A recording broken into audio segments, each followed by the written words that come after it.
Hi மக்களே, இப்போ வந்து பார்த்தீங்கன்னா இவர் பேசியிருக்காரு இல்லையா, இந்த ஒரு மேட்டர் பார்த்தீங்கன்னா எல்லாருமே தெரிஞ்சுக்க. நான் குற்றம் சாட்டுகிறேன். முதல் குற்றவாளி இந்த அரசாங்கம், இந்த காவல்துறை, இந்த உளவுத்துறை.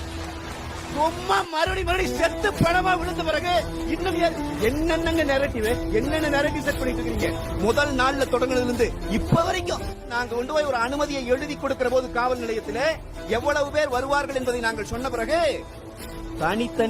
தனித்தனியாக ஒவ்வொரு நகர செயலாளரை, ஒவ்வொரு பகுதி செயலாளரை, ஒவ்வொரு கிளை செயலாளர் வரைக்கும் ஐஎஸ் தொடர்பு கொள்வார், உளவுத்துறை அதிகாரி தொடர்பு கொள்வார். சார் எத்தனை வண்டி வருது, சார் எத்தனை பேர் போறீங்க, நாங்க சொல்ற கணக்கை மட்டும் எடுத்துக்க மாட்டார்.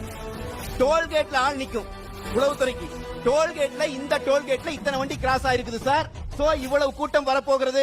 இதை கொடுக்கிற வேலைதான் உளவுத்துறையின் வேலை. உளவுத்துறை இந்த ரிப்போர்ட் கொடுத்து காவல்துறை பாதுகாப்பு கொடுக்க வேண்டும் என்பதற்காகத்தான் அனுமதியே கேட்கப்படுகிறது. அதுதான் பேசிக். ஏன் நாம் அதை யாருமே பேச மாட்டேங்கிறோம்? விஜய் நேரம் கழிச்சு வந்தார். விஜய்க்கு கொடுக்கப்பட்ட நேரம் என்ன சொல்லுங்க? அனுமதி நேரம் என்ன? 3 to 10. 3 to 10 அனுமதி நேரம் கொடுத்தது யார்? காவல்துறை. அனுமதி கொடுத்த இந்த நேரத்திற்குள் விஜய் 2:59 வந்து கலவரம் செய்திருந்தால் விஜய் குற்றவாளி. 10:01 வந்து கலவரம் செய்திருந்தால் குற்றவாளி.